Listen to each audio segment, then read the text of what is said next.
Hello everyone. आज हम करने वाले हैं 9 से लेकर के 16 अगस्त तक के करंट अफेयर। ओके। सो 9 से लेकर 16 तक मैंने पहले भी कराया, कल कराए थे, लेकिन वो बहुत डिटेल में थे। ठीक है, और अगर आपको सिर्फ इम्पोर्टेंट करने हैं और जो रिलेवेंट है तो आप ये वाली वीडियो देख सकते हैं।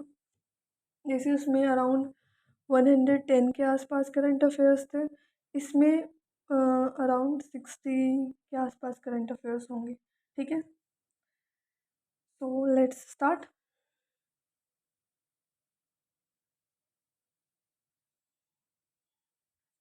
सबसे पहली 1 सेकेंड। ओके, सबसे पहली न्यूज़ है, आज हम करेंगे 9 से लेकर के 16 अगस्त तक की करंट अफेयर।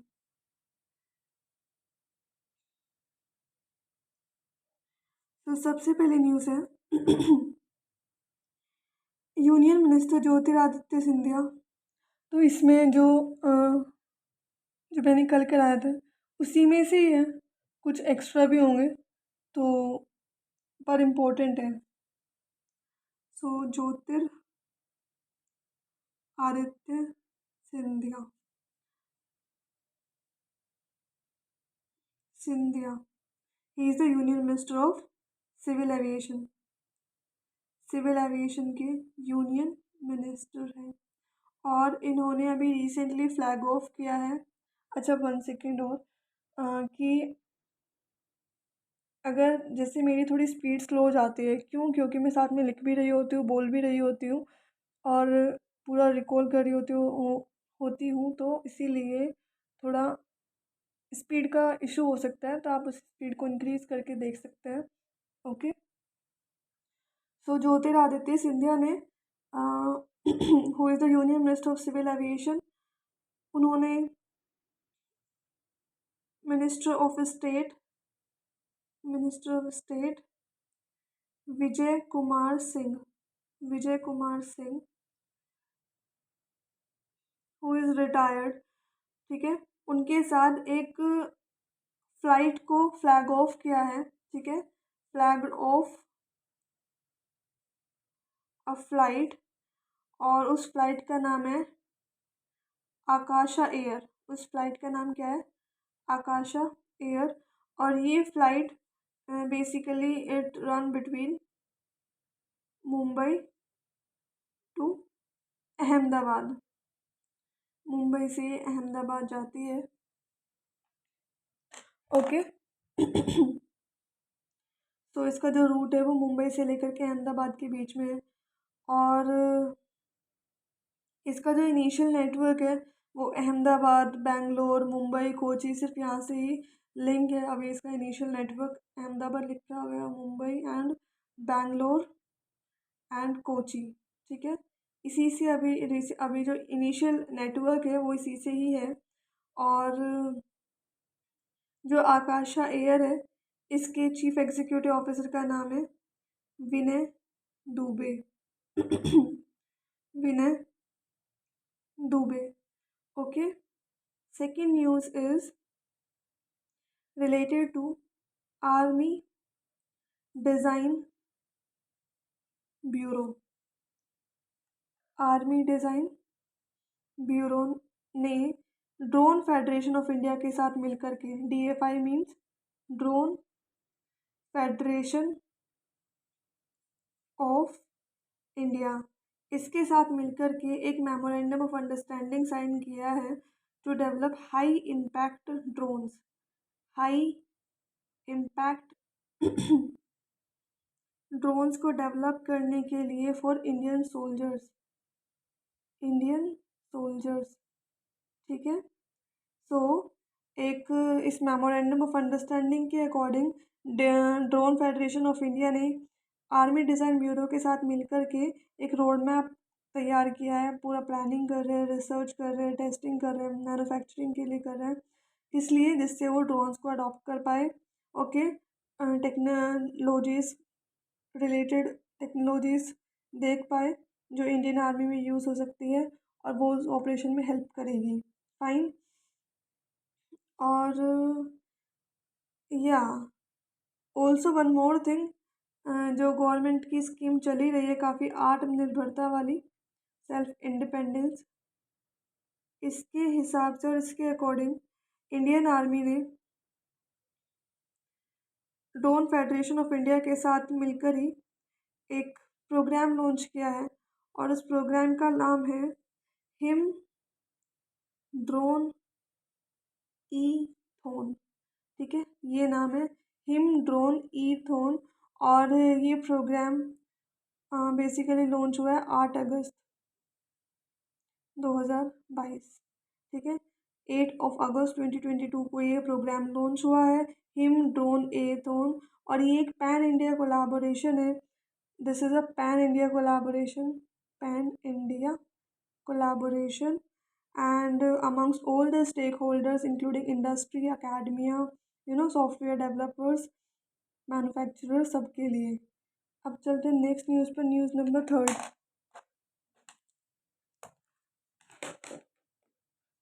तो थर्ड न्यूज़ क्या है? Third news is related to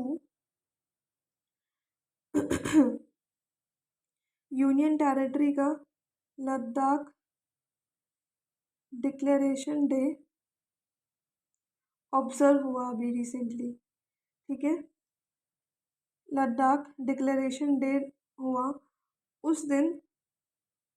Tenzin Gyatso, Tenzin Gyatso जो 14th दलाई लामा है, 14th दलाई लामा। दलाई लामा कौन होते हैं? जो बेसिकली मैंने एक्सप्लेन किया था कल वाले में, जो तिब्बतन रीजन को बिलोंग करते हैं और सेंट होते हैं। ठीक है, स्पिरिचुअल लीडर होते हैं, Tibetan spiritual leader, Tibetan spiritual leader. और इनको हाईएस्ट सिविलियन ऑनर मिला है, लद्दाख का highest civilian honour of Ladakh. Okay, और उसका नाम क्या है? उस अवार्ड का नाम है Dpal Rngam Duston award, Duston award. Okay, और ये अवार्ड कन्फर किया है Ladakh autonomous hill development council Leh, Ladakh autonomous hill development council, Ladakh autonomous hill development council Leh ने इसको कॉन्फर किया है। ओके, और ये 6th अवार्ड है, 6th अवार्ड है जो तेंजिन ग्यात्सो जी को मिला है। ओके, और जो ये Ladakh union territory Ladakh declaration day observe किया गया, इसका थीम था the glory of Latsango Singe Khababs. Sorry for the bad throat. Indus river. Okay, glory of Latsango Singe Khababs, that is known as Indus river, ये इसका थीम था। फाइन, अब चलते हैं नेक्स्ट न्यूज़ पर, news number 4। So national democratic alliance के जो candidate and former West Bengal governor, पता चल ही गया होगा whom I am talking about. I am talking about Jagdeep धनकर जी। और इन्होंने 16th वाइस प्रेसिडेंशियल इलेक्शंस जीत लिए हैं। ठीक है, वाइस प्रेसिडेंशियल इलेक्शंस जीत लिए हैं, वॉन। एंड लेकिन वो बने हैं 14th। ये 16th टाइम हुआ था वाइस प्रेसिडेंट का इलेक्शन, लेकिन वो 14th वाइस प्रेसिडेंट बने हैं इंडिया के। Okay, and he won 520 votes out of 710 valid votes. Fine. Okay, and he won against whom? He won against Margaret Alva. Okay, fine. So M Venkaiah Naidu's time period or tenure came to an end, and after that, now Jagdeep Dhankar ji became the new Vice President of India. Okay, अब चलते हैं next news पर, news number 5. So it is related to Arkady Dvorkovich, who is from Russia. Okay, who is from Russia, and he has been re-elected for the second term. Second term के लिए reelect हुए हैं as the post for president of international chess federation और FIDE. ठीक है, international chess federation, or we can say FIDE. Okay, and he won around 157 votes out of 179, and this meeting was held in India. The meeting of electing, meeting of appointment of president of International Chess Federation held in India. Okay, and one more very important thing is Vishwanath Anand. Vishwanathan Anand, who is 5-time world champion, 5-time world champion है, और ये reelect हुए हैं as new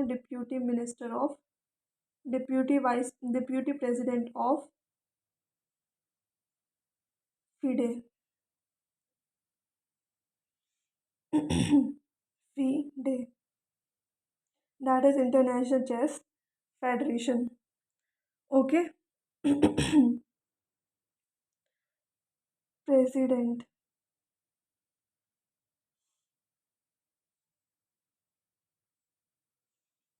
सो जो ये जिसमें election हुआ है, जिसमें इनको अपॉइंटमेंट मिला है, सो वो FIDE जनरल असेंबली में हुआ था, और ये चेन्नई में हुई थी during that 44th chess olympiad. ठीक है, जो चेस का ओलंपियाड चल रहा है चेन्नई में 44th, उसी के टाइम पे ये जनरल असेंबली हुई थी और उसमें इनका इलेक्शन हुआ. ओके, अब चलते नेक्स्ट न्यूज़ पर. न्यूज़ नंबर 6 क्या है? नाला थाम्बी. नाला थाम्बी कलाई सेल्वी. नाला थाम्बी कलाई Selvi and a senior electrochemical scientist, and she became the first women director. पहली विमेन डायरेक्टर बनी है कहाँ की? Council of scientific and industrial research की. Women director of council of scientific and industrial research. Okay, and whom she succeeded Shekhar Mande. ठीक है, जिनका time period ख़त्म हो गया था अप्रैल 2022 में. शेखर मांडे. एंड बेसिकली जो ये अपॉइंटमेंट हुआ है, ये 2 साल के लिए हुआ है, फॉर 2 years. एंड ओके, और she is also holding the post of secretary of Department of Scientific and Industrial Research, which works under Ministry of Science and Technology. So she is currently working as Secretary of Department of Scientific and Industrial Research, which works under Ministry of Science and Technology. Fine. अब चलते next news पर. News number 7. So Indian space research organisation से related है. Indian space research organisation ने first 34 metre tall small satellite launch vehicle launch किया है. Small satellite launch vehicle लिखूँ क्या? लिख देती हूँ. Small satellite launch vehicle launch किया है, और इसको प्लेस किया जाएगा अर्थ ऑब्जर्वेशन सैटेलाइट पर, ठीक है। बेसिकली एक अर्थ ऑब्जर्वेशन सैटेलाइट को और साथ साथ में एक स्टूडेंट्स की सैटेलाइट है, उसको उनको स्पेस में ले जाने के लिए इस व्हीकल का यूज़ होगा। स्टूडेंट सैटेलाइट जिसका नाम है Azadi sat, okay. So this satellite and this satellite and 02 full name is this, okay. So इसके लिए इस व्हीकल का यूज़ होगा और ये लॉन्च होगा कहाँ से, सतीश धवन स्पेस सेंटर से ये लॉन्च होगा, और जो कहाँ पे है, श्रीहरिकोटा में। और श्रीहरिकोटा में कहाँ पे, आंध्र प्रदेश में। Fine, okay. और जो ये स्मॉल सैटेलाइट लॉन्च व्हीकल है, इसको डेवलप किया है completely Indian space research organisation ने। Fine, okay. या that is it, nothing important in it. इसमें एक और चीज़ है कि जो SSLV पहले जो फर्स्ट अटेम्प्ट था उसको बनाने का, वो फेल हो गया था, और ये सेकंड अटेम्प्ट में ये कंप्लीट हुआ है। अब चलते हैं नेक्स्ट न्यूज़ पर। न्यूज़ नंबर 8 इज़ चेन्नई को बिलोंग करने वाले, चेन्नई तमिलनाडु को बिलोंग करने वाले 16 साल के वी प्रणव, वो 75th ग्रैंड मास्टर बने हैं इंडिया के, 75th ग्रैंड मास्टर बने हैं इंडिया के। एंड तमिलनाडु के 27th ग्रैंड मास्टर बने हैं। Fine, after winning Limpedea open, Limpedea open जीत लिया उन्होंने, रोमानिया में हुआ था जो, और उसे जीतने के बाद वो 75th ग्रैंड मास्टर बन चुके हैं इंडिया के। फाइन, और बेसिकली प्रणव जो है वो अराउंड 3 टाइम स्टेट चैम्पियन रहे हुए हैं चेस में 3 टाइम स्टेट चैम्पियन रह चुके हैं, और उन्होंने ब्रॉन्ज मेडल भी जीता हुआ है। किसमें, वर्ल्ड रैपिड इवेंट हुआ था ये 2021 में, वर्ल्ड रैपिड इवेंट 2021 होगा, आपको क्लियरली दिख रहा हो, ओके। अब चलते हैं नेक्स्ट न्यूज़ पर। News number 9, okay. तो 9th न्यूज़ क्या है,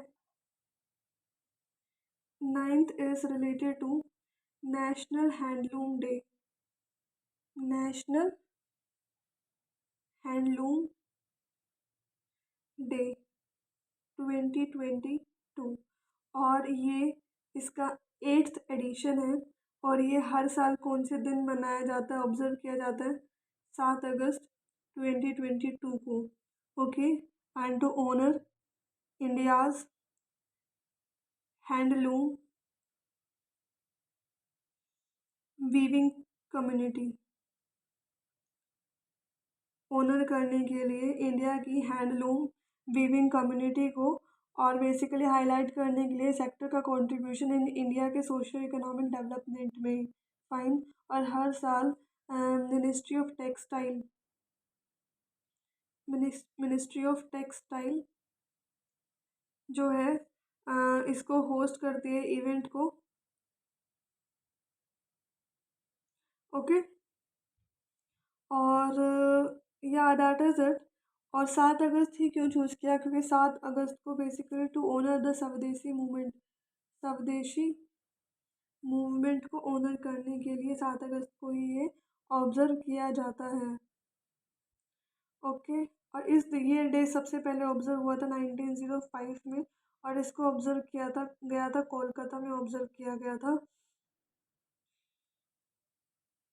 और उसके बाद 2015 में गवर्नमेंट ऑफ इंडिया ने 7 अगस्त को ही डिक्लेयर कर दिया 2015 में कि नेशनल हैंडलूम डे। फाइन, अब चलते हैं नेक्स्ट न्यूज़ पर। News number 10। सो आंध्र प्रदेश की कैबिनेट मीटिंग हुई है, आंध्र प्रदेश की कैबिनेट मीटिंग हुई है, और जिसको चेयर किया है किसने, CM YSR जगन मोहन रेड्डी ने और इन्होंने अप्रूव कर दिया है रीनेमिंग ऑफ कोनासीमा। कोनासीमा का नाम बदल करके अब क्या रखा गया है, डॉक्टर भीमराव अंबेडकर कोनासीमा डिस्ट्रिक्ट इसका नाम रख दिया गया है। ठीक है। और बेसिकली अभी ये रिसेंटली नई न्यूली डेवलप्ड डिस्ट्रिक्ट है और इस डिस्ट्रिक्ट को ईस्ट गोदावरी से निकाला गया था। अभी रिसेंटली अप्रैल 2022 में ही इसको ईस्ट गोदावरी से निकाला गया था, अप्रैल 2022 में।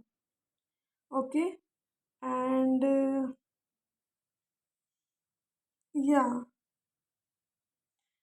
और ये उन्हीं में से एक डिस्ट्रिक्ट है को चीज़, ये उन्हीं में से एक डिस्ट्रिक्ट है जब पहले 4 अप्रैल 2022 को ये नोटिफिकेशन आया था कि जो आंध्र प्रदेश में एग्जिस्टिंग 13 डिस्ट्रिक्ट्स हैं उनको ये बेसिकली डिवाइड करके मर्ज करके वॉटेवर कुछ भी करके वो उनको 26 डिस्ट्रिक्ट लाना चाहते हैं, 26 डिस्ट्रिक्ट में कन्वर्ट करना चाहते हैं। तो उन्हीं में से ही एक डिस्ट्रिक्ट है कोनासीमा डिस्ट्रिक्ट। Okay fine. अब चलते हैं नेक्स्ट न्यूज़ पर। न्यूज़ नंबर 11 क्या है? सो 13th एडिशन आया है of India US joint special force का, India US joint special force जिसका नाम है एक्स वज्र प्रहार, एक्स वज्र प्रहार 2022।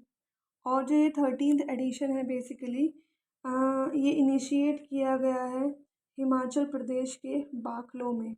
ये बहुत इम्पोर्टेंट हो जाता है कि जो India US joint special force है जिसका 13th एडिशन लॉन्च हुआ है, जिसे एक्स वज्र प्रहार भी बोलते हैं इस एक्सरसाइज का नाम, तो इसको कहाँ पे इनिशिएट किया गया है? तो हिमाचल प्रदेश के बाकलो में।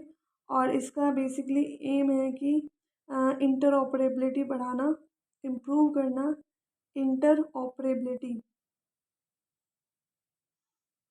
बिटवीन द स्पेशल फोर्सेस के बीच में इंटर ऑपरेबिलिटी को इम्प्रूव करना। फाइन। ओके। अब चलते नेक्स्ट न्यूज़ पर। न्यूज़ नंबर 12 क्या है? नेपाल ने अप्रूव किया है national hydro power corporation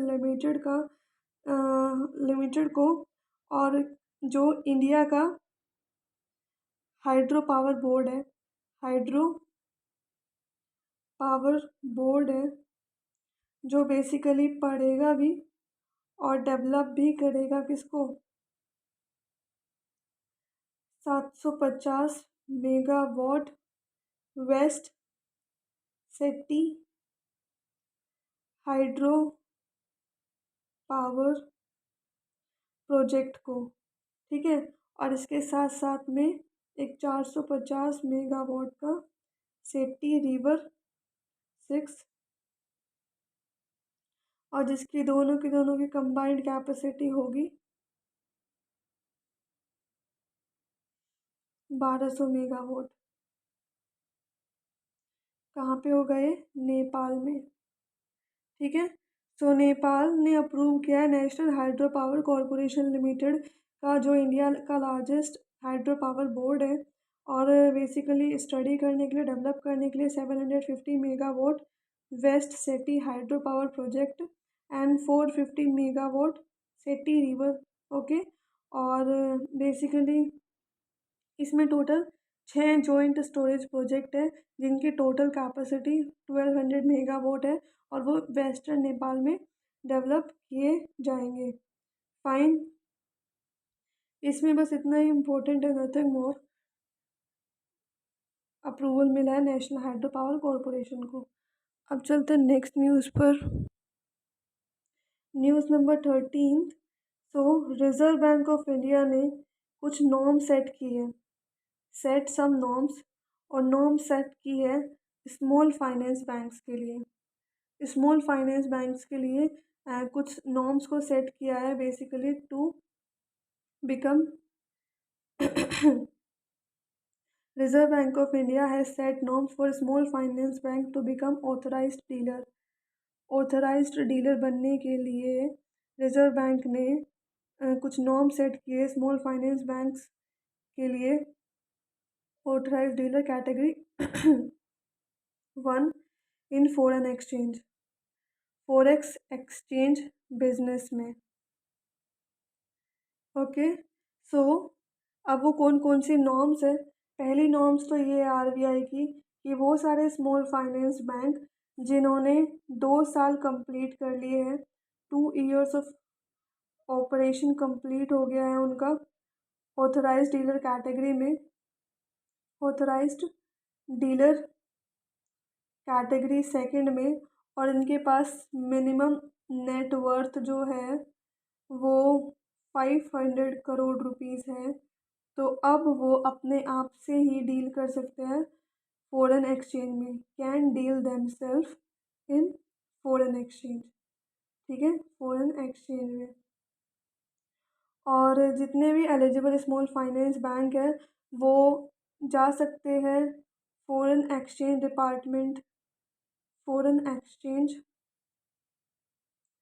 department में, यानी कि सेंट्रल ऑफिस ऑफ आरबीआई, अपनी एप्लीकेशन लेकर के। और basically they can take the permission of grant of authorised dealer category 1 licence. उनको लाइसेंस मिल सकता है as an authorised dealer category 1 का। इसके अंडर आरबीआई का जो फेमा एक्ट है, फेमा एक्ट 1999। ओके, अब चलते हैं नेक्स्ट न्यूज़ पर, news number 14। So pension fund regulatory development authority of India ने डिसाइड किया है कि वो एक फैसिलिटी को डिसकंटिन्यू कर रहा है। To discontinue the facility to pay subscription and contribution in tier 2 account of national payment system. National payment system जो है उसका जो टायर 2 अकाउंट है, टायर 2 अकाउंट, तो उसमें अब कोई भी सब्सक्रिप्शन के लिए पे नहीं होगा, सब्सक्रिप्शन के लिए कोई पे नहीं होगा, कोई कंट्रीब्यूशन के लिए पे नहीं किया जाएगा। यूजिंग क्रेडिट कार्ड को यूज़ करके as a mode of payment with effect from 30 अगस्त 2022। ठीक है, ये तब से इफेक्टिव हो जाएगा। ये क्रेडिट कार्ड का यूज़ करके टायर 2 अकाउंट में कोई भी सब्सक्रिप्शन के लिए ऐड नहीं कर सकते, किसी भी टाइप का कंट्रीब्यूशन नहीं कर सकते नेशनल पेमेंट सिस्टम में। फाइन, अब चलते हैं न्यूज़ नंबर 15 पर। सो एक्सिस बैंक जो इंडिया का लार्जेस्ट प्राइवेट सेक्टर बैंक है, लार्जेस्ट प्राइवेट सेक्टर बैंक, और ये इंडिया का पहला ऐसा बैंक बना है, फर्स्ट ऐसा बैंक बना है जो इंट्रोड्यूस कर रहा है axis receivable suits, axis receivable suits. Okay, और एक्सिस रिसीवेबल सूट्स है क्या, बेसिकली ये रिकॉग्नाइज कर लेता है कौन से एरिया में ज़्यादा कैश फ्लो हो रहा है। ओके, और क्लाइंट के एक्सपीरियंस को इन्हेंस करा सकता है, बढ़ा सकता है कि वो हाउ डू क्लाइंट और customers basically experience about their products. So recognition cash flow and enhance the client experience. Okay, so Amitabh Kant जो है who is the managing director and chief executive officer of Amitabh Chaudhry कौन है, managing director and chief executive officer of Axis bank. और इसका headquarter है 1993, establish हुआ था 1993 में, और हेडक्वार्टर इसका मुंबई में। हेडक्वार्टर कहाँ पे है, मुंबई में इसका हेडक्वार्टर है। ओके, अब चलते हैं नेक्स्ट न्यूज़ पर, न्यूज़ नंबर 16। सो एक प्रोफेसर है, प्रोफेसर का नाम है रामाधार सिंह। सो रामाधार सिंह जो है वो प्रोफेसर रह चुके हैं किसमें, अमृत मूडी स्कूल ऑफ मैनेजमेंट में, अमृत मूडी स्कूल ऑफ मैनेजमेंट में। और basically she became the first psychologist, पहली ऐसी इंडियन इंडियन साइकोलॉजिस्ट होंगी जिनका इंडक्शन हो रहा है किसमें, inducted into heritage wall of fame में, हेरिटेज वॉल ऑफ फेम में जिनका इंट्रोडक्शन हो रहा है। ओके, एंड या दैट इज़ इट। और ये हेरिटेज वॉल ऑफ फेम कहाँ पे है, यूनाइटेड स्टेट में। ओके, अब चलते हैं नेक्स्ट न्यूज़ पर। और जो ये नॉमिनेशन आया है रामाधर सिंह का, ये सोशल साइकोलॉजिस्ट से आया है, ठीक है, 9 साइको सोशलिस्ट साइकोलॉजिस्ट से आया है। अब चलते हैं न्यूज़ नंबर 17 पर। Papua new Guinea, okay, and she is the prime minister of James Marape. James Marape की प्राइम मिनिस्टर हैं जेम्स मारापे। कौन है, पपुआ न्यू गिनिया के नए प्राइम मिनिस्टर कौन बने हैं, James Marape. Okay, James Marape. और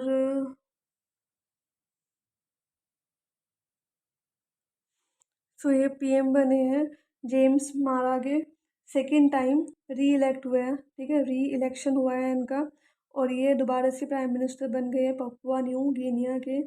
और इसमें तो कुछ इतना इम्पोर्टेंट नहीं है, बस इतना इम्पोर्टेंट है कि Papua new Guinea prime minister of prime minister बने हैं इसके जेम्स मारापे, ठीक है, जेम्स मारापे, और फॉर द सेकेंड टाइम। अब चलते हैं न्यूज़ नंबर, ये हमने 17 ख़त्म किया।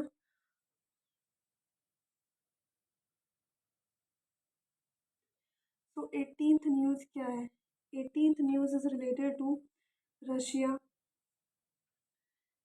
रशिया, तो रशिया ने एक रॉकेट लॉन्च किया है, और उस रॉकेट का नाम है Soyuz 2.1B rocket, Soyuz 2.1B rocket.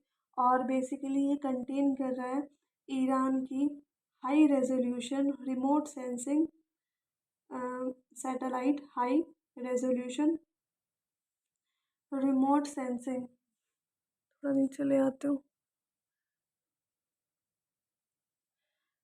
Remote sensing satellite. और उस सैटेलाइट का नाम है खायाम। खायाम उस सैटेलाइट का नाम है, और इसको बेसिकली लॉन्च किया जाएगा कहाँ से, कजाकिस्तान से। कजाकिस्तान से कजाकिस्तान से इसको लॉन्च किया जाएगा। कजाकिस्तान के रशिया कंट्रोल्ड कोस्मोड्रोम है, जो रशिया के कंट्रोल में ही है, कोस्मोड्रोम, वहाँ से इसको लॉन्च किया जाएगा। ओके, और बेसिकली जो ये ईरानियन सैटेलाइट है इस fitted with a high resolution camera, इसमें एक हाई रेजोल्यूशन कैमरा फिट कर दिया है, बेसिकली जो यूज़ होगा non military and environmental monitoring के लिए, नॉन मिलिट्री वर्क के लिए, और साथ साथ में इन्वायरमेंटल मॉनिटरिंग के लिए।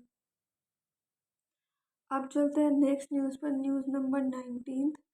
सो is related to united nation का जो इंटरनेशनल डे, अंतर्राष्ट्रीय दिवस, international day of world indigenous people, world indigenous people, और ये सेलिब्रेट किया गया 9 अगस्त को, 9 अगस्त 2022 को ये डे सेलिब्रेट किया गया across the globe, and to highlight the role of indigenous people. What is the role of indigenous people in our life? This day tell us about it. Okay, and इसका theme क्या था, international day of world indigenous people का, international day of world indigenous people का theme था theme, the role of indigenous women, role of indigenous women in preservation and transmission of in preservation and transmission of traditional knowledge. Traditional knowledge की traditional knowledge के preservation के लिए और transmission के लिए what is the role of indigenous women. ठीक है, और इस दिन को वर्ल्ड ट्राइबल डे भी कहते हैं, वर्ल्ड ट्राइबल डे भी कहते हैं। ओके, अब चलते हैं नेक्स्ट न्यूज़ पर। News number 20 is related to Amit Shah. Amit Shah जो मिनिस्ट्री ऑफ कोऑपरेशन के यूनियन मिनिस्टर है, मिनिस्ट्री ऑफ कोऑपरेशन के यूनियन मिनिस्टर है, साथ साथ में मिनिस्टर ऑफ होम अफेयर है, union minister ministry of home affair के यूनियन मिनिस्टर है। सो इन्होंने ई लॉन्च किया है। क्या किया है? ई लॉन्च, ऑनलाइन लॉन्च किया है on boarding of cooperatives, on boarding of cooperatives on government e market place portal. तो गवर्नमेंट का जो ई मार्केट प्लेस पोर्टल है, वहाँ पे कोऑपरेटिव्स जितने भी हैं उनकी ऑनबोर्डिंग को लॉन्च किया है किसने? अमित शाह ने। और इस प्रोग्राम को ऑर्गेनाइज किया था मिनिस्ट्री ऑफ कोऑपरेशन ने, किसके साथ मिलकर के? National cooperative union of India के साथ मिलकर के। National cooperative union of India, मैं लिख देती हूँ, national cooperative union of India. और government e market place basically एक ऐसा वन स्टॉप पोर्टल है जो इकोनॉमीज ऑफ स्केल ऑफर करता है एंड ऑल्सो फैसिलिटेट करता है online procurements of goods and services. And ministry of commerce and industry launched the government e market place in 2016। So government e market place जो है ये 2016 में ही launch किया गया था, जिससे एक ओपन प्लेटफॉर्म है, ट्रांसपेरेंट प्लेटफॉर्म है गवर्नमेंट बायर्स के लिए। ठीक है, गवर्नमेंट की कोई चीज़ें खरीदना चाहते हैं तो उनके लिए एक बिल्कुल बहुत ट्रांसपेरेंट और ओपन प्लेटफॉर्म है। अब चलते हैं न्यूज़ नंबर 21 पर। सो माइक्रोसॉफ्ट ने बेसिकली ज्वाइन किया है ओएनडीसी प्लेटफॉर्म को। ओएनडीसी प्लेटफॉर्म को ज्वाइन किया है माइक्रोसॉफ्ट ने, और as the first significant technology company, पहली सिग्निफिकेंट यानी कि इम्पोर्टेंट टेक्नोलॉजी कंपनी ये लॉन्च किया है माइक्रोसॉफ्ट। माइक्रोसॉफ्ट ने बेसिकली ज्वाइन किया है ओएनडीसी प्लेटफॉर्म को, ज्वाइन किया है ओएनडीसी प्लेटफॉर्म को as the first significant technology company. और basically intention of introducing social e commerce, इसकी इंटेंशन है कि सोशल ई कॉमर्स को इंट्रोड्यूस करें, सोशल ई कॉमर्स को इंट्रोड्यूस करें इंडियन मार्केट में, इंडियन मार्केट में। Okay fine. और जो इंडिया का ई कॉमर्स मार्केट है ना, वो एक्सपीरियंस करेगा अराउंड एक्सेप्शनल डेट एक्सपीरियंस करेगा, स्पेशली कोविड-19 पैंडेमिक से जो रिलेटेड लोग गुजर रहे हैं उनके लिए। फाइन, तो वो उन्हें उसको इसीलिए माइक्रोसॉफ्ट ने ओएनडीसी के साथ हाथ मिलाया है। और ये पहली ऐसी सिग्निफिकेंट टेक्नोलॉजी कंपनी बन गई है जिसकी इंटेंशन थी कि सोशल ई कॉमर्स को इंट्रोड्यूस किया जाए इंडियन मार्केट में। अब चलते हैं न्यूज़ नंबर 22। सो 22 news is related to state bank of India. State bank of India पहला ऐसा बैंक बना है इंडिया का, फर्स्ट बैंक बना है इंडिया का जिसने एक पॉलिसी फ्रेम की, to frame a policy, to frame a policy, एक पॉलिसी फ्रेम करने के लिए जो to frame a policy to finance maker of low, to frame a policy to finance maker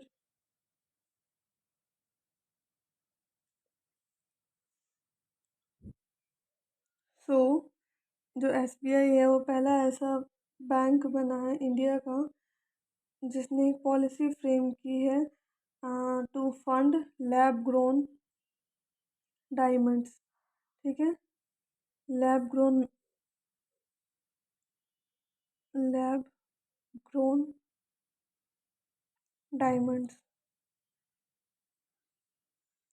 इनको फंडिंग देने के लिए।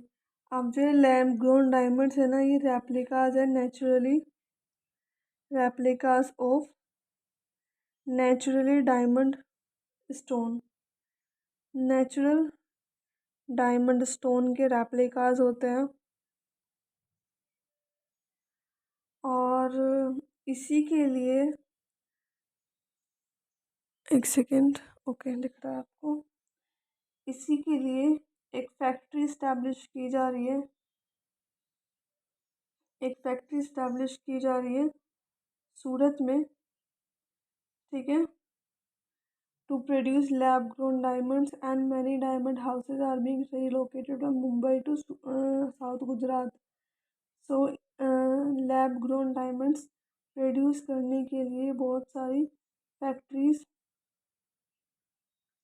लैब ग्रोन डायमंड्स प्रोड्यूस करने के लिए बहुत सारी फैक्ट्रीज ओपन की जा रही है और बहुत सारे डायमंड के हाउसेस रीलोकेट हो रहे हैं मुंबई से।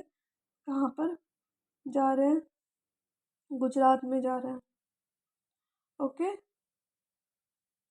और बेसिकली जो लैब ग्रोन डायमंड्स होते हैं, लैब ग्रोन डायमंड, उनकी जो कॉस्ट होती है और उनका जो प्राइस होता है वो 30 to 40% लोअर होता है than that of natural diamond से, नेचुरल डायमंड से। ओके, अब चलते हैं नेक्स्ट न्यूज़ पर। ये 22 हो गया, तो 23rd news is related to India के मैन फुटबॉल टीम के कैप्टन, जिनका नाम है सुनील छेत्री, और उनका नाम 2021-22 की ऑल इंडिया फुटबॉल फेडरेशन में आया है। ऑल इंडिया फुटबॉल फेडरेशन का men's football of the year, men's footballer of the year में उनका नाम आया है। And for the seventh time ऐसा हुआ है कि सेम अवार्ड दिया जा रहा है सुनील छेत्री को। और विमेन कैटेगरी की बात करें, विमेन कैटेगरी में अवार्ड मिला है ये मनीषा काल्यान को, and she received the award for the first time. Okay, so all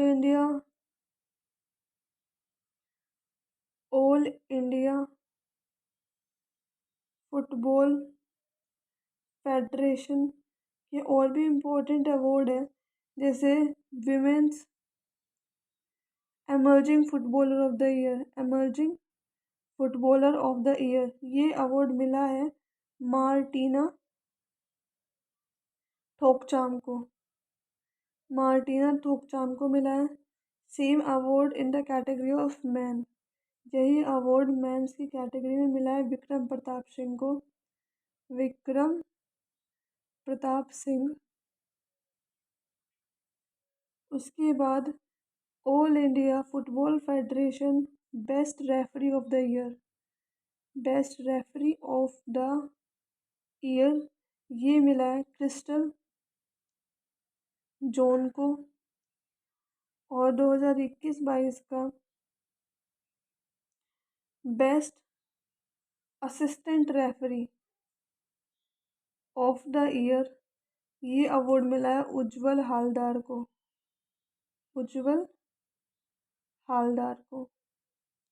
okay, सो ये हमने टोटल 23 करंट अफेयर्स कंप्लीट किए। अब चलते हैं आगे न्यूज़ नंबर 24 पर। सो कॉमनवेल्थ गेम जैसे चल रहे सबको पता है, 2022 के कॉमनवेल्थ गेम्स ऑन है। और ये गेम्स हो कौन से रहे हैं, पहली बात तो ये 22 के है, ठीक है। और 22वां कॉमनवेल्थ है। और ये हो कहाँ पे रहे, ये हो रहे हैं बिरमिंघम में। बिरमिंघम में ये हो रहे हैं। बिरमिंघम कहाँ पे है, इंग्लैंड में।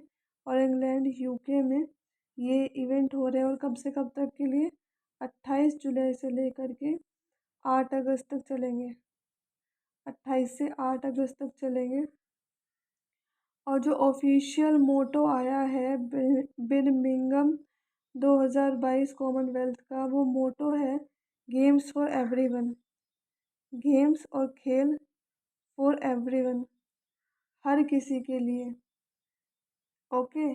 और इस कॉमनवेल्थ गेम का मास्कोट क्या है, mascot is Perry. Perry is the mascot of this commonwealth game. Okay. तो उसमें अगर रैंकिंग की बात करें तो इंडिया की रैंक 4th आई है, क्योंकि इसने टोटल 61 मेडल्स अचीव किए हैं। और 61 मेडल्स में से भी 22 गोल्ड है, ओके, 16 सिल्वर है और 23 ब्रोंज मेडल्स है। उसके बाद ऑस्ट्रेलिया जो है, ऑस्ट्रेलिया ने टॉप किया है कॉमनवेल्थ गेम्स को। कॉमनवेल्थ गेम्स को with a total of 178 medals. 178 medals के साथ ऑस्ट्रेलिया ने टॉप किया है कॉमनवेल्थ गेम्स को। ओके। और मुरली इसी में ही मुरली श्रीशंकर को सिल्वर मेडल मिला है। किस कैटेगरी में, मेंस लॉन्ग जंप में मेंस लॉन्ग जंप में। और पहले ऐसे भारतीय बने हैं जिन्हें इस फील्ड में मेडल मिला है, ठीक है। First man of India, India के पहले ऐसे भारतीय बने हैं जिन्हें सिल्वर मेडल मिला है मेंस लॉन्ग जंप इवेंट में। ओके। इसके साथ साथ में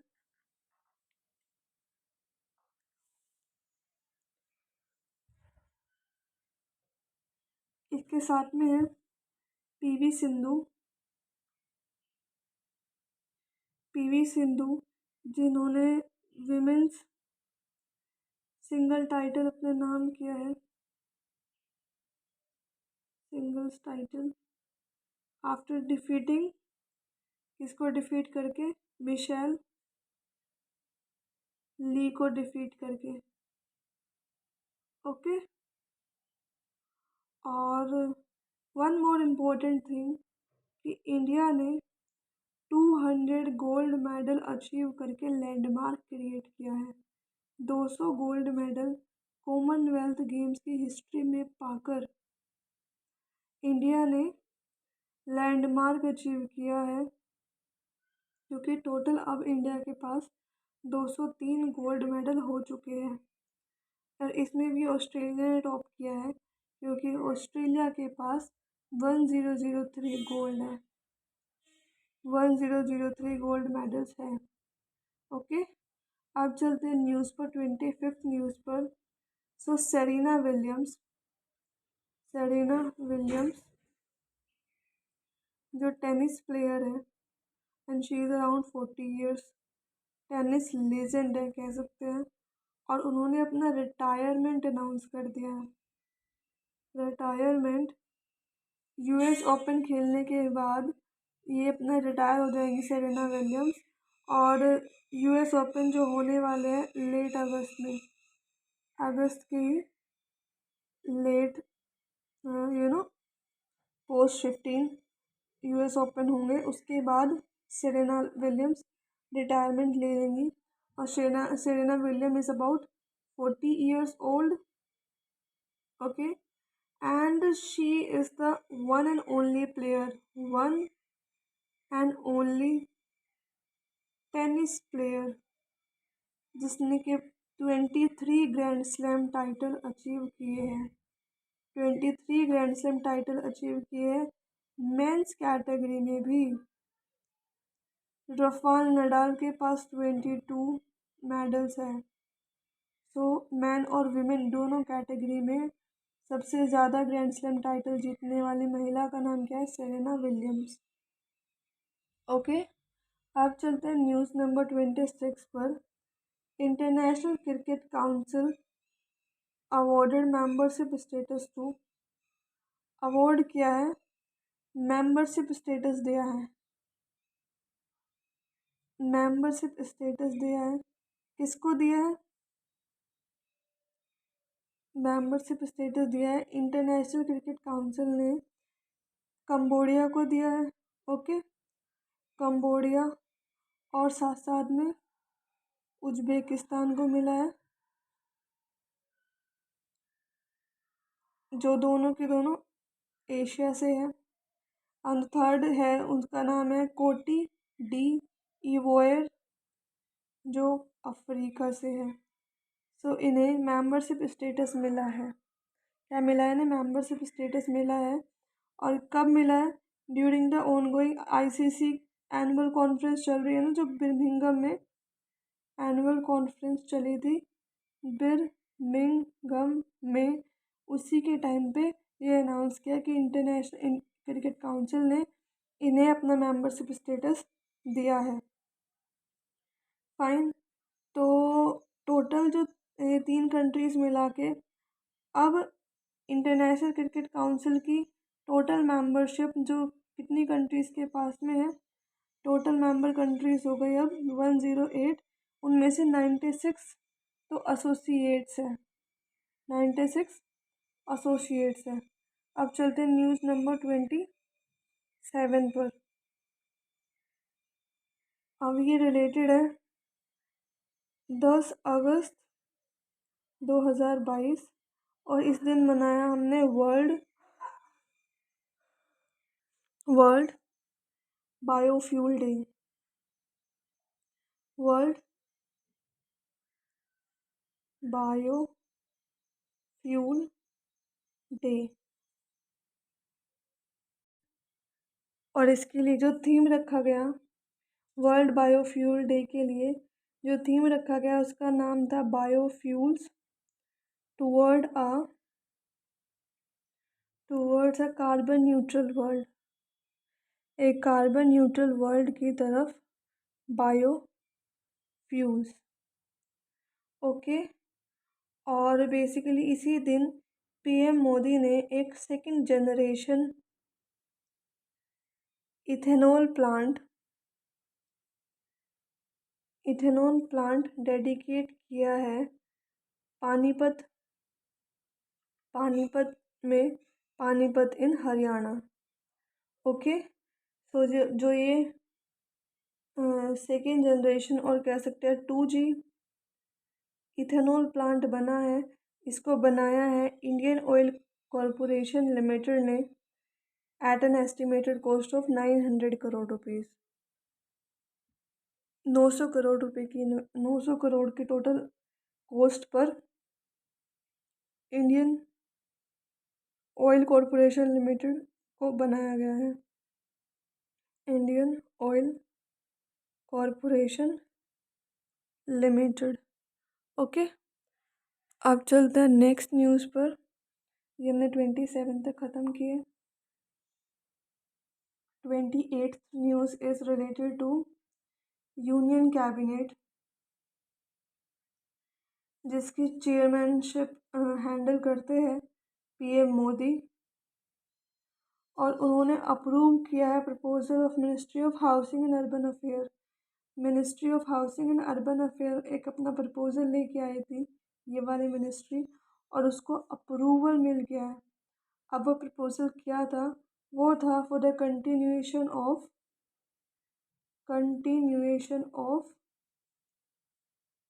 प्रधानमंत्री आवास योजना अर्बन, इसका continuation for all, housing for all, ये चलती रहेगी टिल 31 दिसंबर 2024 तक। Okay fine. तो ऐसा अप्रूवल मिला है यूनियन कैबिनेट से की तरफ से। वन मोर थिंग, 31 मार्च 2022 तक सेंट्रल गवर्नमेंट ने अराउंड 1,18,020.46 करोड़ रुपीज़ की टोटल असिस्टेंस यानी कि हेल्प कर रखी है इस स्कीम के अंदर। इसके लिए इतना फंड निकाला हुआ है।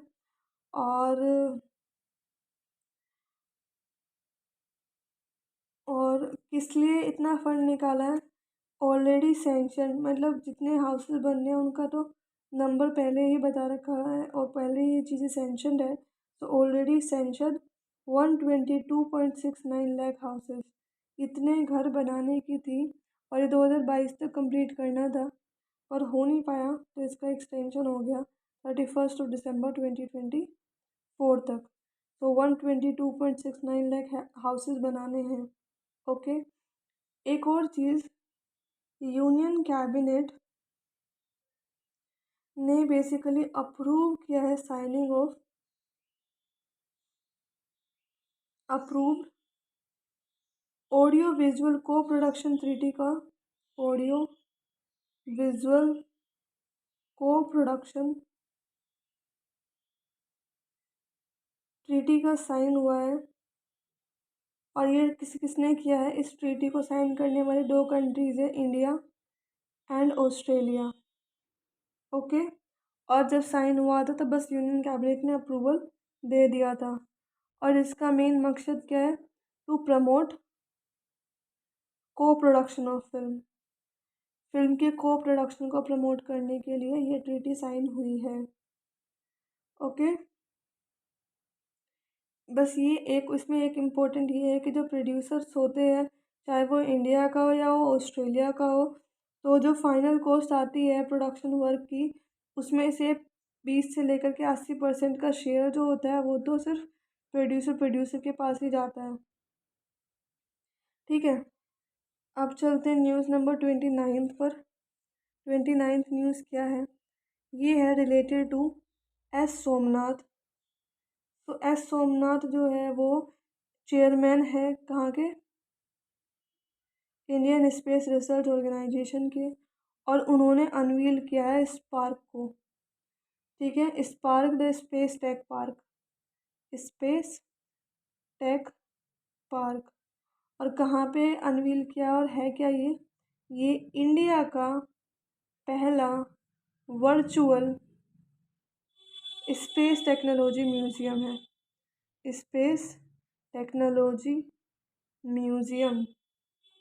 और ये बनाया गया है एज अ पार्ट ऑफ आज़ादी का अमृत महोत्सव। आज़ादी के अमृत महोत्सव के पार्ट में ये बनाया गया है। ओके, सो स्पार्क जो है वो एक 3D वर्चुअल स्पेस टेक है। वर्चुअल स्पेस टेक है जिसको क्रिएट किया है इसरो ने। फाइन, अब चलते हैं न्यूज़ नंबर 30th। सो राज्यसभा को एक रिटर्न एक क्वेश्चन का रिटर्न रिप्लाई देते हुए, ठीक है, राज्यसभा में रामेश्वर तेली जो मिनिस्टर ऑफ स्टेट है for petroleum and natural gas,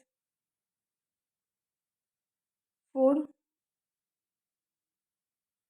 petroleum and natural gas, Rameswar Teli जो मिनिस्टर ऑफ स्टेट है फॉर पेट्रोलियम के लिए एंड नेचुरल गैस के लिए, उन्होंने ये अनाउंस किया है कि गवर्नमेंट ने एक टारगेट सेट किया है। और वो टारगेट सेट किया है to raise the share of natural gas के शेयर को बढ़ाना टू 15% बाय 2030। 2030 तक इसको 50% कर देना, जो फ़िलहाल अभी करंट में जो है वो अराउंड 6.3% है। इसको 15% करना है बाय 2030। ओके। और कुछ भी इनिशिएटिव्स है बेसिकली कुछ टारगेट्स तक पहुंचने के लिए। Some of the most important government initiatives to reach very important targets. अब वो कौन कौन से हैं? सबसे पहला है expansion of city gas distribution network. City gas distribution network, ठीक है, इसका एक्सपेंशन। इसके साथ साथ में setting up of liquefied natural gas terminals. Liquefied natural gas terminals के सेटअप और सिटी गैस डिस्ट्रीब्यूशन नेटवर्क का एक्सपेंशन। उसके साथ साथ में expansion of national gas grid. National gas grid का एक्सपेंशन कितना? To around 33,500 kilometre.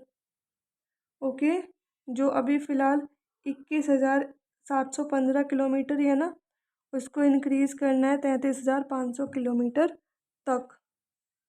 ठीक है जी। अब चलते हैं, ये हमने 30 तक कंप्लीट किए, 30 मोर आर लेफ्ट। ओके, चलो तो करते हैं। 31st is related to United Nations Conference on Trade and Development। उसने ये एस्टिमेशन लगाया है, एस्टिमेटेड, इसकी फुल फॉर्म लिखने की तो ज़रूरत नहीं है। United nation conference on trade and development, trade पर और डेवलपमेंट पर उसने एस्टिमेशन लगाया है कि अराउंड 7.3% ऑफ इंडियन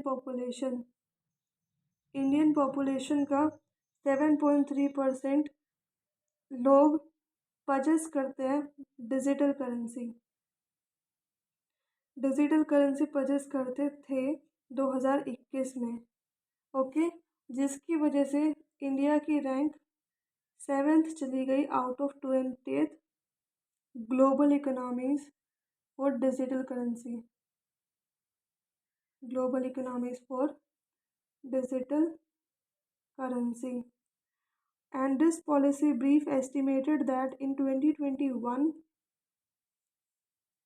इसी की एस्टिमेशन है कि 2021 में जितने भी डेवलपिंग नेशंस हैं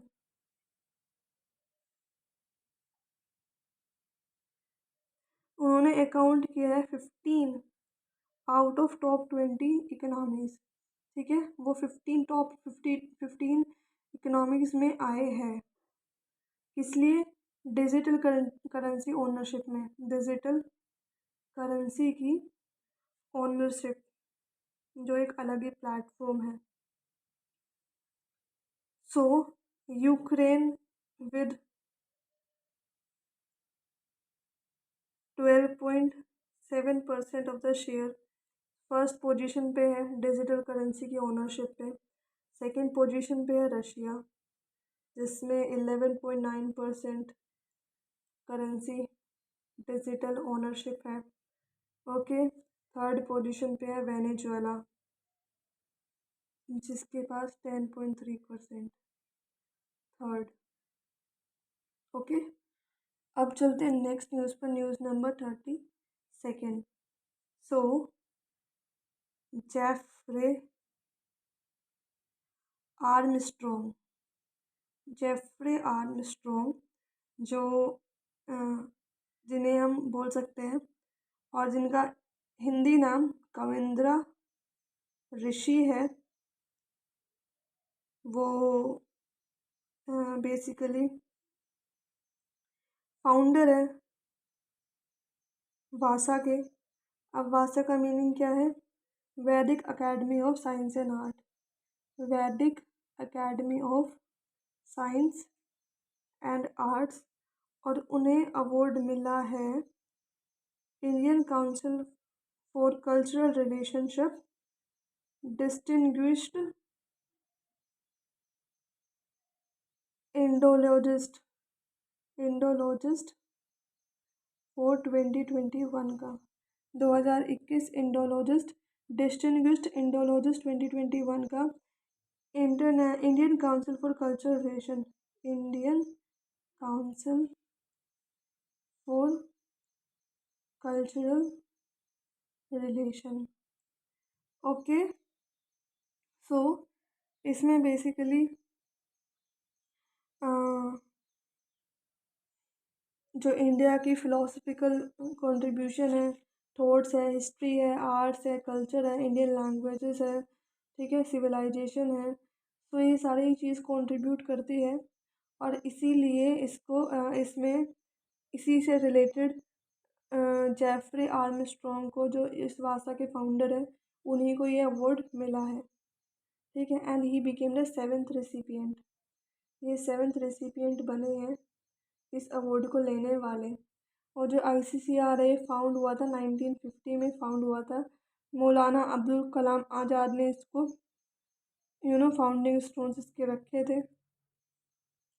now news 32nd, justice justice Uday Umesh Lalit, जो जज है कहाँ के, सुप्रीम कोर्ट के, और वो अभी 49th chief justice of India बने हैं, ठीक है। और इनका अपॉइंटमेंट फाइनल किया है द्रौपदी मुर्मू ने।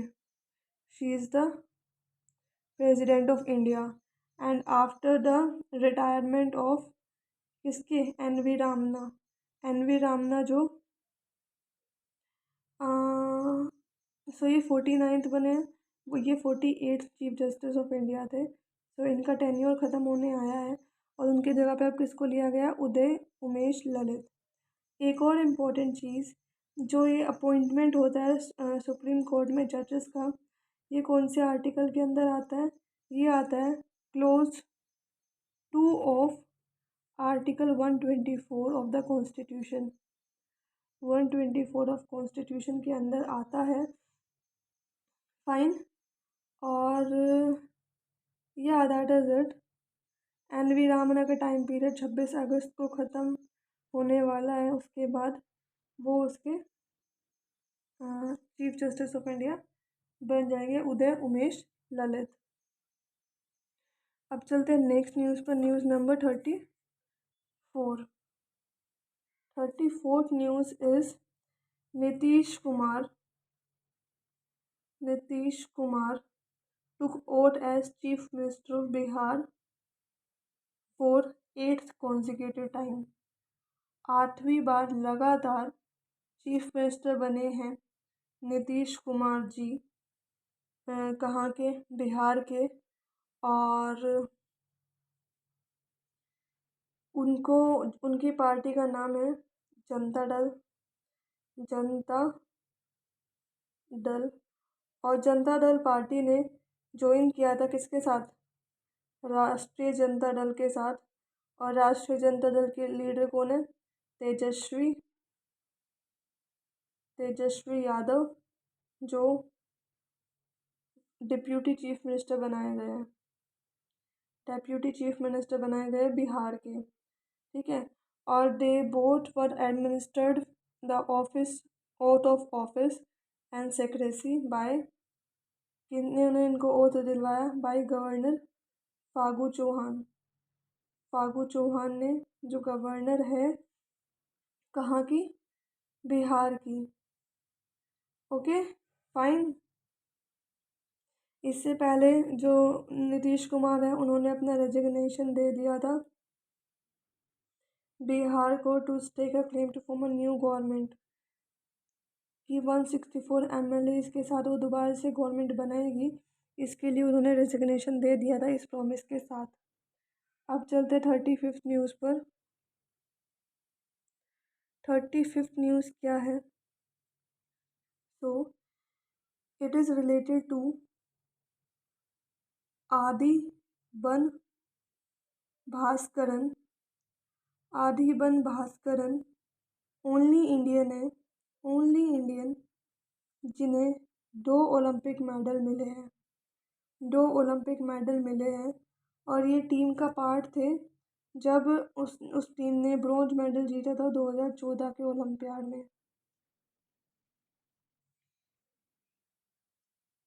ओके, एंड अभी उस टीम में भी थे जब 2022 में ओलंपिक मेडल जीता है।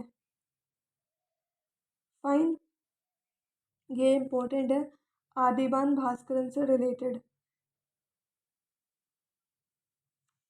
अब इसी में ही जो उज्बेकिस्तान है, उज्बेकिस्तान ने गोल्ड मेडल जीता है।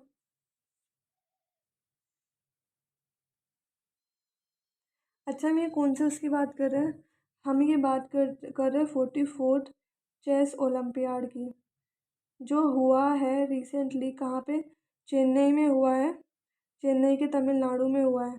तो वहीं पे आदिबान भास्करन पहले ऐसे भारतीय बने हैं जिन्होंने 2 ओलंपिक मेडल जीते हैं, 2014 वाला और 2022 वाला अपनी टीम के साथ। उज्बेकिस्तान जो है उसने गोल्ड मेडल जीता है, यानी कि टॉप किया है। और किसको हराया है? नीदरलैंड को हराया है, नीदरलैंड को हराया है। और ये इसका पहला मेडल है, फर्स्ट एवर मेडल है चेस ओलंपियाड में। फाइन, या दैट इज इट।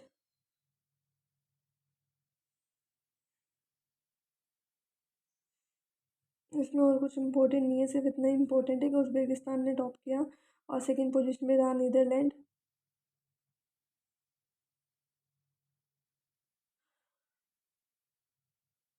ओके, और इसमें इंडिया की क्या रहा?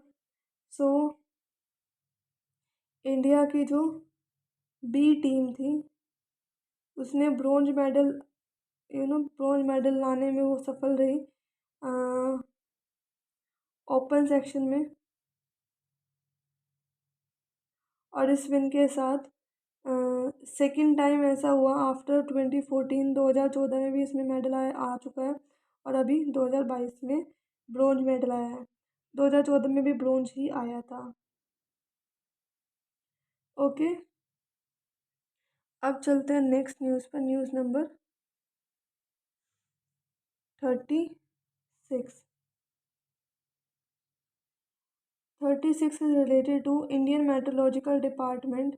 ये एक ऐसी एजेंसी है जो काम करती है under ministry of earth science, ministry of earth science के अंदर काम करती है। ठीक है, इसने और इसके साथ में गवर्नमेंट ऑफ जापान ने मिलकर के और plus united nation development programme ने मिलकर के एक नया इनिशिएटिव लॉन्च किया है, न्यू इनिशिएटिव लॉन्च किया है। और उस इनिशिएटिव का नाम है क्लाइमेट एक्शन को बढ़ाना, to increase climate action, climate के एक्शन को इनक्रीज़ करना 10 डिस्ट्रिक्ट्स में, 10 स्टेट्स में एंड यूनियन टेरेटरीज़ में।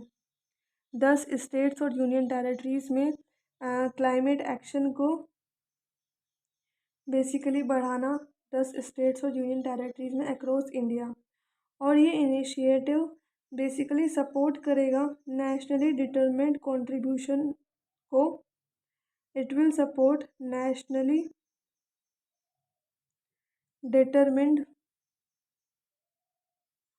कंट्रीब्यूशन को सपोर्ट करेगा, जिससे वो अचीव कर सकेंगे net zero emission, net zero emission को अचीव कर सकेंगे।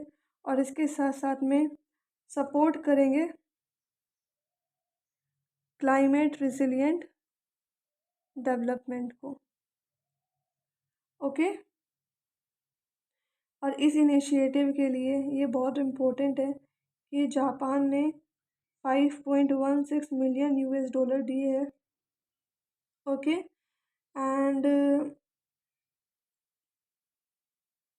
किसको दिए? United nation development programme India को for climate funding, and Japan has provided a fund as a part of Japan Global Assistance to 23 countries. तो ये उसके एक ग्लोबल असिस्टेंस का पार्ट है, जो उसे ग्लोबल असिस्टेंस 23 कंट्रीज़ को देनी है, उसी का ये पार्ट है। उसी के अंदर उसने $5.16 मिलियन दिया है united nation development programme India को। अब चलते हैं न्यूज़ नंबर 37 पर। 37th न्यूज़ क्या है? 37th न्यूज़ आप इसको एज अ रिवीजन ट्रीट कर सकते हैं, और जो वो वाला है 110 वाला वो मैं कर दूँगी पूरा कंप्लीट, उसका रिवीजन का पूरे वीडियो बनाऊँगी। और okay, so university of Hyderabad, university of Hyderabad है कहाँ पे? ये तेलंगाना में, ठीक है। और it was placed first among Indian university, पहली यूनिवर्सिटी बनी है इंडियन यूनिवर्सिटीज़ में, ओके। और 16th यूनिवर्सिटी बनी है अमंग अकेडमिक इंस्टीट्यूशंस में, अकेडमिक इंस्टीट्यूशन में, under the institution ordered bye research output in academic sector in nature index 2022 ranking. इस रैंकिंग के हिसाब से यूनिवर्सिटी ऑफ हैदराबाद जो तेलंगाना में है, एक इंस्टीट्यूट ऑफ एमिनेंस, उसकी रैंक फर्स्ट आई है इंडियन यूनिवर्सिटी में, और सेकंड 16th आई है among academic institutions in India. Fine, कौन से इंडेक्स में? नेचर इंडेक्स 2022 रैंकिंग में। और ये इंडेक्स बेसिकली बताता है कि Indian institute of science Bengaluru की रैंक फर्स्ट आई है among all the Indian institution, among all Indian institutions में, ठीक है। और अगर बात करें ग्लोबल वाइज एकेडमिक इंस्टीट्यूशंस की, तो उसमें टॉप किया है हार्वर्ड यूनिवर्सिटी ने, हार्वर्ड यूनिवर्सिटी ने टॉप किया है, ओके। अब चलते 38th न्यूज़ पर।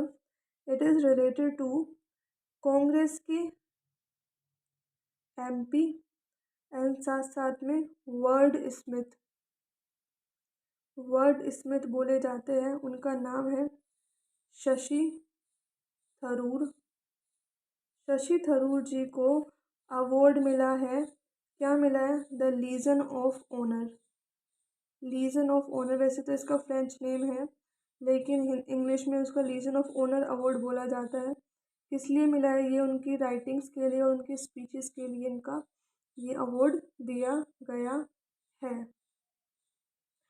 और लीजन ऑफ ऑनर को फ्रेंच में बोले तो क्या बोलेंगे? चिवेलियर, चिवेलियर डी ला लीजन, ये बोलेंगे, ठीक है।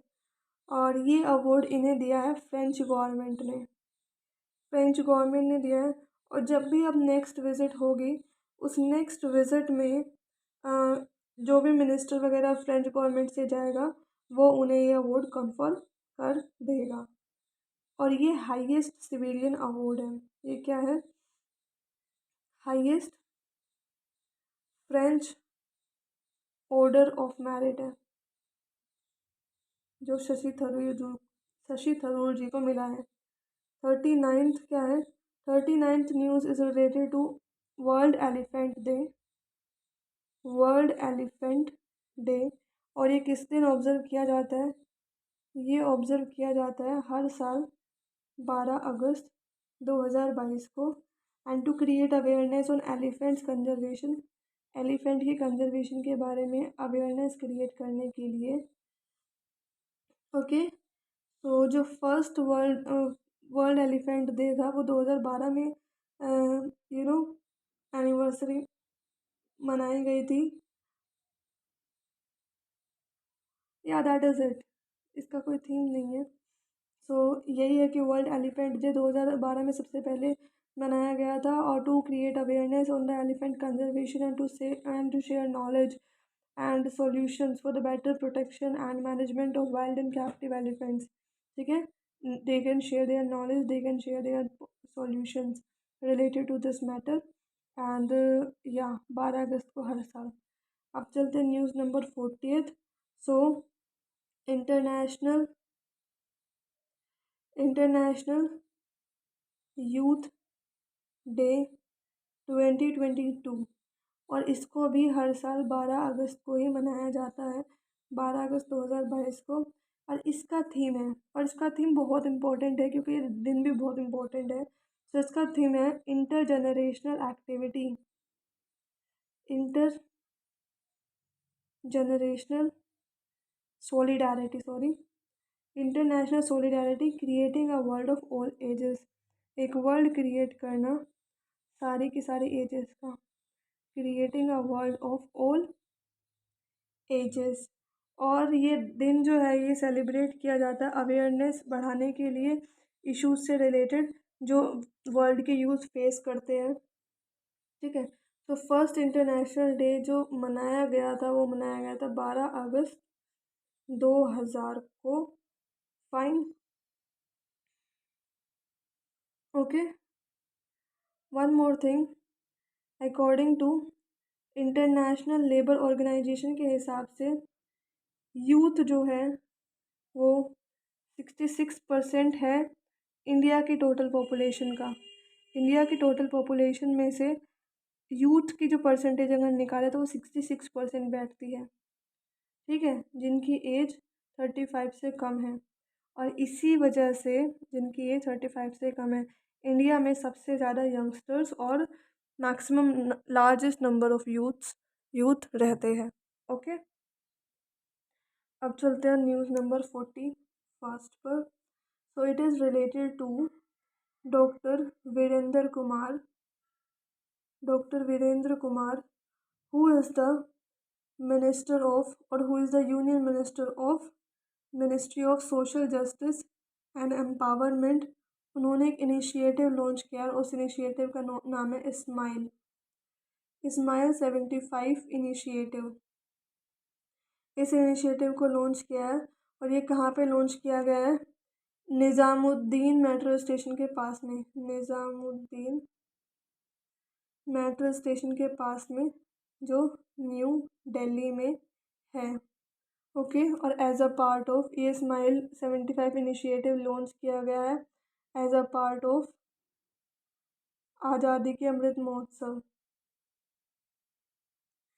इसके पार्ट के हिसाब से स्माइल 75 इनिशिएटिव लॉन्च किया गया।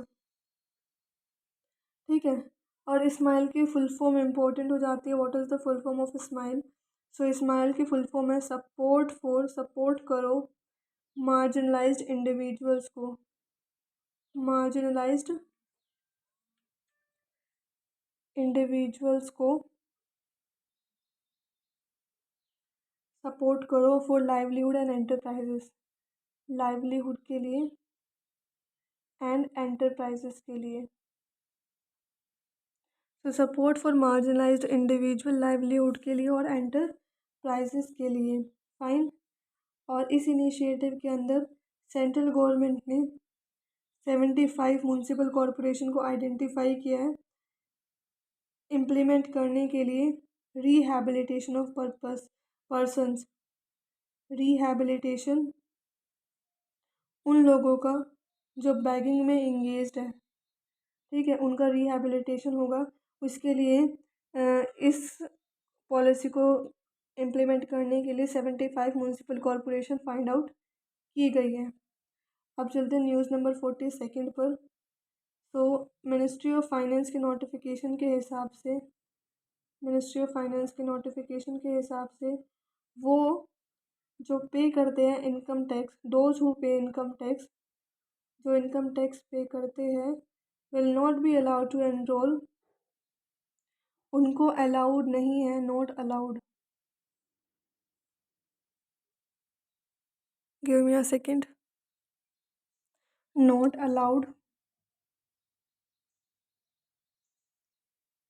to pay, not allowed to enrol नहीं कर सकते किसमें, अटल पेंशन योजना में, अटल पेंशन योजना में अभी एनरोल नहीं कर सकते जो लोग इनकम टैक्स देते हैं, और ये इफ़ेक्टिव हो जाएगा क्योंकि ये अटल पेंशन योजना गवर्नमेंट की सोशल सेक्टर स्कीम है और ये इफ़ेक्टिव हो जाएगा विद इफ़ेक्ट फ्रॉम 1 अक्टूबर 2022। और बेसिकली ये डिसीजन आया है जिससे इंश्योर कर सके better targeting of pension benefits to underserved section को फोकस करके।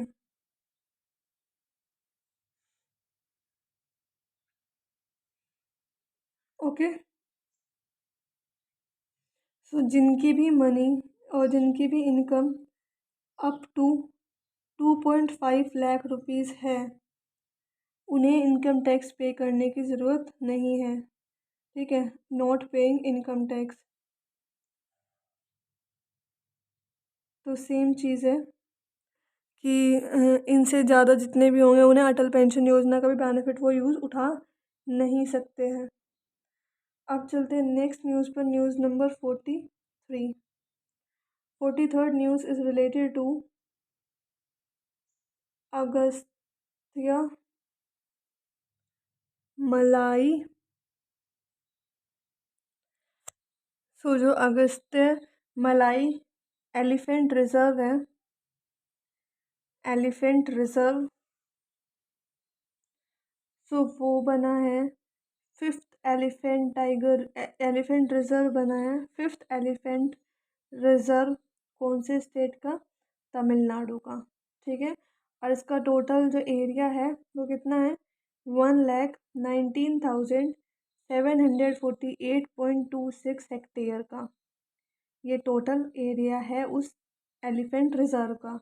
ओके, और इसको नोटिफाई किया है गवर्नमेंट ऑफ तमिलनाडु ने on the day of world Elephant day 2022 का जो 12 अगस्त को ऑब्जर्व किया गया था, उसी दिन ये नोटिफिकेशन आया अगस्त्य मलाई एलिफेंट रिजर्व को 5th एलिफेंट रिजर्व बनाने के लिए तमिलनाडु का। फाइन, इसके अलावा 4 और एलिफेंट रिजर्व हैं, उनमें से एक तो है नीलगिरी एलिफेंट रिजर्व है, ठीक है। नीलांबर एलिफेंट रिजर्व है, ओके। उसके बाद परियार एलिफेंट रिजर्व है और अन्नामलाई एलिफेंट रिजर्व है, अन्नामलाई एलिफेंट रिजर्व। और अभी ये 5th वाला is Agastya Malai elephant reserve, okay. अब चलते हैं नेक्स्ट, ये हमने 43 तक कंप्लीट किए। होपफुली आपको क्लियरली दिख रहा होगा। 44th जो है वो है रिलेटेड टू दादा भाई नारोजी से रिलेटेड, दादा भाई नाओरोजी। तो दादा भाई नारोजी जो प्रोमिनेंट मेंबर थे किसके? इंडिया फ्रीडम स्ट्रगल के प्रोमिनेंट मेंबर थे दादा भाई नारोजी। और उनके साथ साथ में वो ब्रिटिश के फर्स्ट इंडियन पार्लियामेंटेरियन भी थे, ब्रिटिश के फर्स्ट इंडियन पार्लियामेंटेरियन भी थे, ठीक है। And lived for around 8 years at the end of 19th century and he was honoured for blue plaque. इनको ऑनर दिया गया है ब्लू प्लैक से इनको कमेमोरेट किया गया है। और ब्लू पैक जो होती है, ये ब्लू पैक स्कीम, ये कौन चलाता है? इस स्कीम को चलाता है इंग्लिश हेरिटेज चैरिटी, इंग्लिश की हेरिटेज चैरिटी ये स्कीम चलाती है और बेसिकली ओनर करती है historical significance of particular building across London. Okay, so अब जो रेड ब्रिक होम है, ठीक है, यानी कि लाल ईंटों से बना हुआ घर, जिसमें एक प्लेक भी है जिस पर लिखा है दादा भाई नारोजी, दादा भाई नारोजी 1825 से लेकर के 1917 तक। फाइन, अब चलते हैं नेक्स्ट न्यूज़ पर। News number 45। This is related to Razorpay software private limited, software private limited, और ये इंडिया की लीडिंग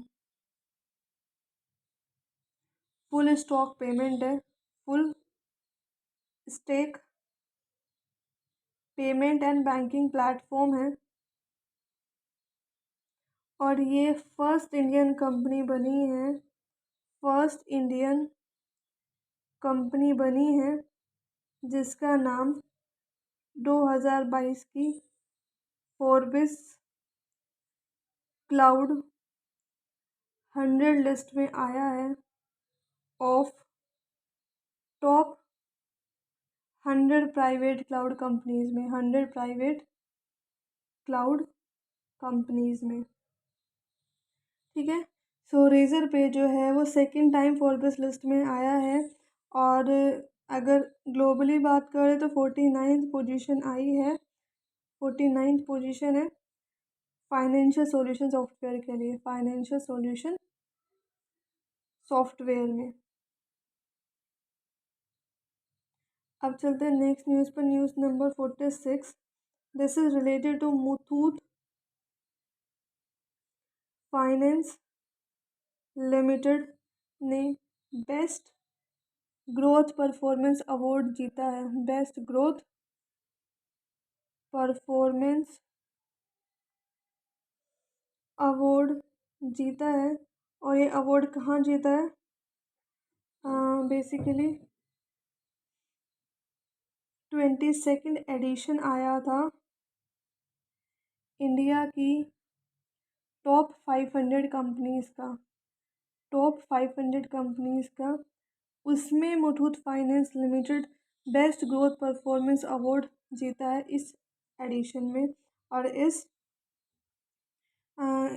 इंडेक्स में। Okay, fine. और जो थीम था इंडिया टॉप 500 कंपनीज़ का, जो थीम था वो थीम था ESG, the only way for sustainable and responsible growth, the only way for sustainable and responsible growth, केवल एकमात्र तरीका सस्टेनेबल एंड रिस्पॉन्सिबल ग्रोथ का, ये ही थीम है इंडिया टॉप 500 कंपनी का। Muthoot Finance limited best growth performance award जीता है, ठीक है, 22nd एडिशन में। अब चलते हैं न्यूज़ नंबर 47 पर। तो 47th news is related to Pooja Pooja Ojha, Pooja Ojha and Pooja Ojha is the Madhya Pradesh की पैरा एथलीट है, पैरा एथलीट है पूजा ओझा, और इन्होंने सिल्वर मेडल जीता है। सो जो ये पूजा ओझा है और she is from MP, para athlete है, इसने सिल्वर मेडल जीता है विमेंस 200 रेस में, ठीक है। और कहाँ पे हुई थी ये race? International canoe federation, international canoe federation, और इसमें सिल्वर मेडल लेके आई है पूजा ओझा। फाइन। इसने पूजा ओझा ने 6 बार 6 time gold medal already achieve कर चुकी है नेशनल चैम्पियनशिप्स में। ओके, अब चलते हैं news number 48। 48th news is world Organ Donation day. World Organ Donation day 2022, और ये ऑब्ज़र्व किया जाता है हर साल 13 अगस्त को। 13 अगस्त को हर साल ऑब्ज़र्व किया जाता है वर्ल्ड ऑर्गन डोनेशन डे। और ये फर्स्ट एवर ऑर्गन, बेसिकली इसमें क्या था, जो सबसे पहला ऑर्गन ट्रांसप्लांटेशन हुआ था, और सबसे पहला ऑर्गन ट्रांसप्लांटेशन कहाँ हुआ था, किसका हुआ था, किडनी ट्रांसप्लांटेशन हुआ था। और वो किया गया था 23 दिसंबर 1954 को। ठीक है।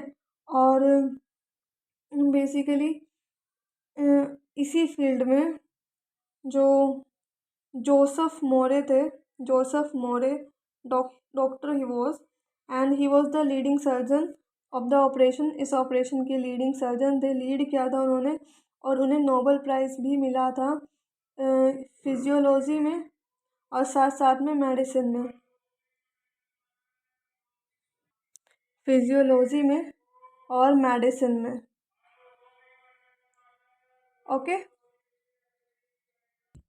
सो फिजियोलॉजी में और मेडिसिन में जोसेफ मोरे को नोबेल प्राइज़ मिला था।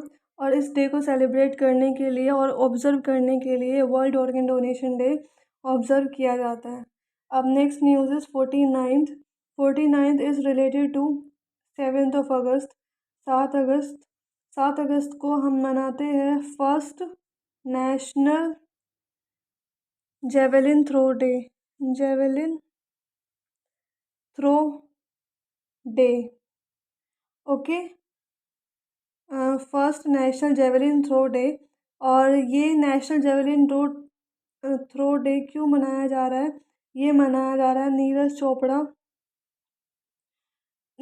चोपड़ा 2020 के टोक्यो ओलंपिक्स में गोल्ड मेडल लेकर आए थे।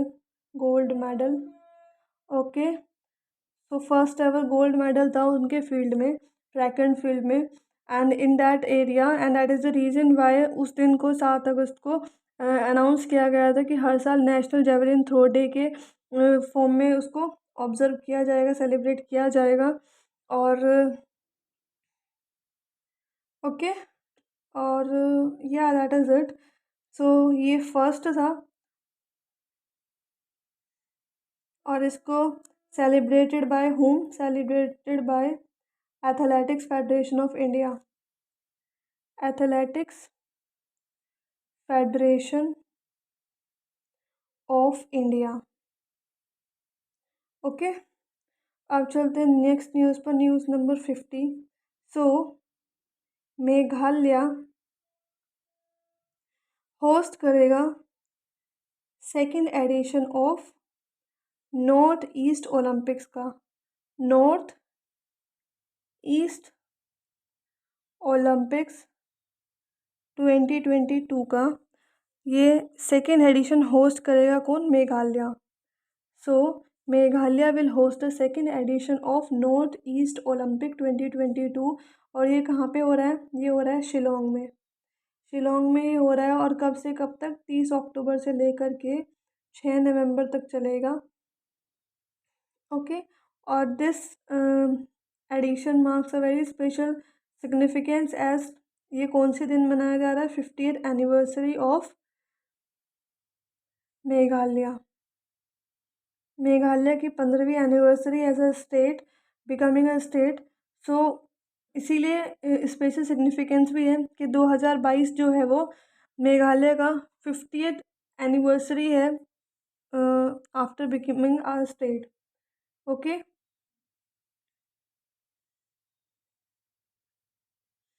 सो जो ये नॉर्थ ईस्ट ओलंपिक 2022 है, इसमें 8 नॉर्थ ईस्टर्न स्टेट्स जो है वो पार्टिसिपेट करेंगे। ओके, अब चलते हैं 51st न्यूज़ पर। 51st news is related to Durand Cup. Durand Cup कौन से क्रिकेट से कौन से स्पोर्ट्स से रिलेटेड है? तो it is related to football. किससे रिलेटेड है? फुटबॉल टूर्नामेंट से रिलेटेड है। और इसका 131st edition of Asia's oldest football tournament, Asia का सबसे पुराना फुटबॉल टूर्नामेंट का 131st एडिशन बिगिन हुआ कब? 16 अगस्त 2022 को। ओके। एंड जो ओपनिंग मैच है वो गोवा में खेला जाएगा, और उसके बाद फिर कोलकाता वेस्ट बंगाल में भी खेले जाएंगे। और इस टूर्नामेंट में बेसिकली अराउंड 20 टीम्स है जो पार्टिसिपेट करेंगी। इसमें कुछ ज़्यादा इम्पोर्टेंट है नहीं, इसमें सिर्फ इतना ही इम्पोर्टेंट है, पहली बार हिस्ट्री में ऐसा हो रहा है, फर्स्ट टाइम इन हिस्ट्री। जितना इम्पोर्टेंट था मैंने बता दिया। तो first time in history West Bengal, Assam and Manipur host कर रहे हैं ड्यूरांड कप को होस्ट कर रहे हैं 2022 वाले को West Bengal, Assam and Manipur for the first time, पहली बार। और पहली बार ऐसा हो रहा है कि मल्टीपल सिटीज़ में ये होस्ट किया जा रहा है, जैसे वेस्ट बंगाल, असम में और मेघालय में, तीनों ही स्टेट्स में मल्टीपल सिटीज़ में ये खेला जाएगा ड्यूरांड कप 2022। ओके। अब चलते हैं, इसमें जो भी आपके डाउट्स होंगे वो क्लियर हो जाएंगे जब इसका रिवीजन वाला पार्ट आएगा ना, तब सारे डाउट क्लियर हो जाएंगे। उसके बाद चलते हैं 52nd न्यूज़ पर। 52nd news is related to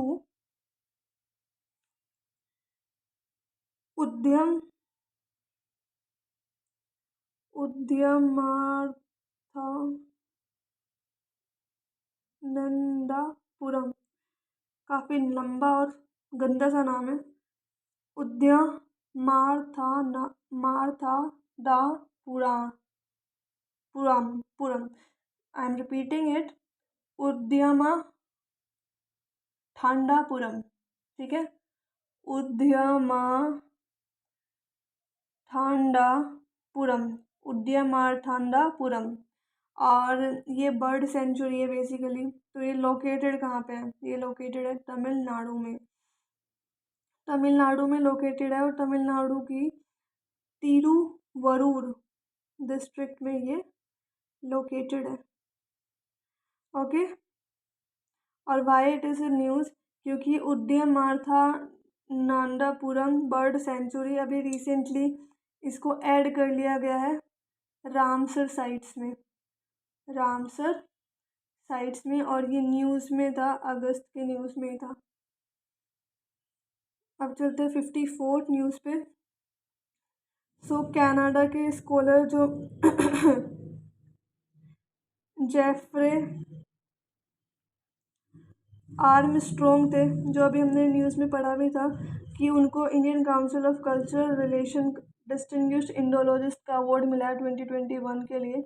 distinguished Indologist award मिला है 2021 के लिए। ओके। सो ये 7th रेसिपिएंट बने हैं, 7th recipient. Fine. So important ये है कि ये कहाँ के हैं। सो ये कनाडा के स्कॉलर हैं, ठीक है। So he belongs to Canada. 55th news क्या है? 55th, ये this is 53rd, this is 54th। So Kieron Poland, Pollard, sorry, Kieron Pollard, जो फॉर्मर वेस्ट इंडीज़ के ऑलराउंडर हैं, फॉर्मर वेस्ट इंडीज़ के ऑलराउंडर रह चुके हैं, वो पहले ऐसे क्रिकेटर बने हैं, became the first cricketer to play 600 T20 matches, 600 matches T20 matches खेल चुके होने वाले पहले क्रिकेटर बने हैं किएरोन Pollard. Okay, fine, that is it, that is the news, nothing else. ये पहले क्रिकेटर जिसने 600 T20 मैचेस खेले हैं एंड वो है किएरोन पोलार्ड। अब चलते हैं 55th news is what is stable coin. Stable coin है क्या? सो स्टेबल कोइन बेसिकली एक डिजिटल करेंसी है, एक डिजिटल करेंसी है whose value is pegged to a stable assets, जिसकी जो वैल्यू है वो स्टेबल एसेट में काउंट होती है, ठीक है, स्टेबल एसेट में काउंट होती है, जैसे कि यूनाइटेड स्टेट का डॉलर हो गया या फिर गोल्ड हो गया, तो स्टेबल एसेट में काउंट होती है इसकी वैल्यू। और recently why it is a news, क्योंकि रिसेंटली फाइनेंशियल स्टेबिलिटी बोर्ड जो एक बॉडी है बेसिकली जो एडवाइस करती है मेजर इकोनॉमीज़ को इंटरनेशनल फाइनेंस के ऊपर, जितनी भी मेजर इकोनॉमीज़ है वर्ल्ड की उन पे उनको इंटरनेशनल फाइनेंस को लेकर एडवाइस करती है। उन्होंने प्रॉमिस किया है कि वो स्टेबल कोइन के रेगुलेशन पर जोर दे, ठीक है, स्टेबल कोइन के रेगुलेशन पर, मतलब फोर्सफुली ये पुश करेंगे कि इसका रेगुलेशन हो सके। क्यों? क्योंकि अभी जैसे क्रिप्टो करेंसी मार्केट में टर्मोइल आया हुआ है, यानी कि money is not stable and due to this turmoil they are saying that we will try to push stable coin regulation as soon as possible. Now next news is, this is 55th, so 56th news is State bank of India का headquarter कहाँ पे located है? मुंबई में located है। So State bank of India has dragged Simbhaoli sugar को bankruptcy में डाल दिया है, ओवर 395 करोड़ लोन, 395 करोड़ रुपए का लोन लेने वाली सिंभावली शुगर कंपनी को एसबीआई ने बैंक्रप्सी में डाल दिया है, ठीक है, फाइन। और the company market sugar under the trust brand has a pan India distribution setup also and it also exports it's product in middle east, south east Asia and Africa. तो SBI ने claim किया है, कहाँ पे? State bank of India ने claim किया है national Company Law Tribunal में कि that it try to restructure, वो रीस्ट्रक्चर करना चाहता था, इट ट्राइड टू रीस्ट्रक्चर करना चाहता था सिंभावली शुगर को लोन को 2015 में ही, लेकिन company will still unable to service the डेप्ट, क्योंकि 2015 से ही लोन नहीं आ रहा था, लोन का अमाउंट नहीं आ रहा था और कंपनी अब तो आके बिल्कुल ही लॉस में जा चुकी है और it is unable to pay the डेप्ट ऑफ एसबीआई, ठीक है, फाइन। इसीलिए अभी एसबीआई ने कंप्लेंट डाली नेशनल कंपनी लॉ ट्रिब्यूनल में। Now third last news is 57th news is related to cryptojacking. क्या होती है क्रिप्टो जैकिंग? तो 50 से लेकर 60 तक जितने भी करंट अफेयर्स होते हैं वो स्टैटिक होते हैं, जितने भी मतलब जो पहले वाले करंट अफेयर्स होते हैं उसी का जो स्टैटिक पार्ट होता है, क्योंकि स्टैटिक भी पूछा जाता है। तो स्टैटिक लेकिन नॉर्मली आता वही है, जो चीज़ न्यूज़ में होगी उसी का स्टैटिक पार्ट उठा के पूछ लेंगे। तो उसी का ही है। सो क्रिप्टो जैकिंग क्या है, काफ़ी आजकल न्यूज़ में है crypto jacking. So crypto jacking एक साइबर अटैक है बेसिकली। साइबर अटैक है जहाँ पे कंप्यूटिंग डिवाइस जो होती है उसको हाईजैक कर लिया जाता है और कंट्रोल किया जाता है अटैकर से, ठीक है। कंप्यूटिंग डिवाइस जो है उसको हाईजैक कर लिया जाता है और अटैकर उसको यूज़ करता है, ठीक है। एंड उसके जो रिसोर्सेज है वो यूज़ किए जाते हैं, उसके रिसोर्सेज यूज़ किए जाते हैं इलिसिटली माइन क्रिप्टो करेंसी के लिए, ठीक है। इसके लिए इसके रिसोर्सेज को यूज़ किया जाता है। और वाई इट इज़ न्यूज़, क्योंकि क्रिप्टो जैकिंग के अटैक्स कंप्यूटर सिस्टम पर वो 30% थे पहले, अब वो बढ़कर 66.7 मिलियन हो चुके हैं in the first half of 2022। 2022 के फर्स्ट हाफ में जो क्रिप्टो जैकिंग के केसेस हैं वो 30% बढ़े हैं और अब आके 66.7 मिलियन हो चुके हैं। That is the reason why it is a news. और ये एक रिपोर्ट के हिसाब से पता चला है और वो रिपोर्ट दी है सोनिक वॉल। और ये एक यूएस बेस्ड क्रिप्टो फर्म है, यूएस बेस्ड क्रिप्टो फर्म है। ओके, अब चलते हैं सेकेंड लास्ट न्यूज़ पर। 58, दिस इज थर्ड लास्ट यार। So this news is related to Gujarat Surat का जो ग्रीन मैन बोले जाता है, ग्रीन मैन जिनका नाम है वायरल देसाई, उनके efforts to transform the station, उन्होंने जितने भी एफर्ट्स लगाए ट्रांसफॉर्म करने के लिए स्टेशंस को, उनके एफर्ट्स को रिकॉग्नाइज कौन कर रहा है? प्रेस्टीजियस रिकॉर्ड बुक उनके एफर्ट्स को रिकॉग्नाइज कर रही है।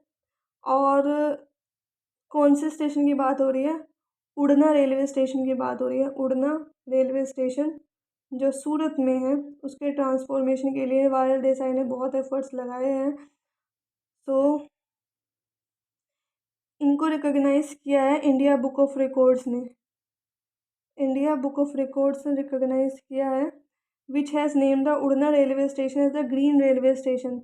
उड़ना रेलवे स्टेशन का नाम रख के अब ग्रीन रेलवे स्टेशन कर दिया गया है फॉर इकोसिस्टम रिस्टोरेशन के लिए, इकोसिस्टम के रिस्टोरेशन के लिए एंड क्लाइमेट एक्शन के लिए। Okay, 59th news is Shashi Tharoor की एक बहुत फेमस बुक है, शशि थरूर, ठीक है। और इस बुक के कौन सी बुक का नाम है? एन ईरा ऑफ डार्कनेस, एक ईरा ऑफ डार्कनेस का the British Empire in India, British Empire in India, ठीक है। वैसे तो इनकी बहुत सारी फेमस बुक है लेकिन ये बुक 2016 में रिलीज़ हुई थी और ये बुक बहुत फेमस हुई थी और अभी भी है। सो ये शशि थरूर, ही is the author of this book. Okay, वैसे तो और भी बुक्स है काफ़ी, जैसे बुकीज़ इन बगदाद, ठीक है। पर ये काफ़ी पुरानी हो गई, ये 2005 में लॉन्च हुई थी, रिलीज़ हुई थी। 2019 में जो रिलीज़ हुई थी उसका नाम है द हिंदू वे, हिंदुओं का तरीका, एन इंट्रोडक्शन टू हिंदुइज्म, एक इंट्रोडक्शन टू हिंदुइज्म। ये बुक 2019 में रिलीज़ की गई है। उसके बाद लास्ट न्यूज़ इज़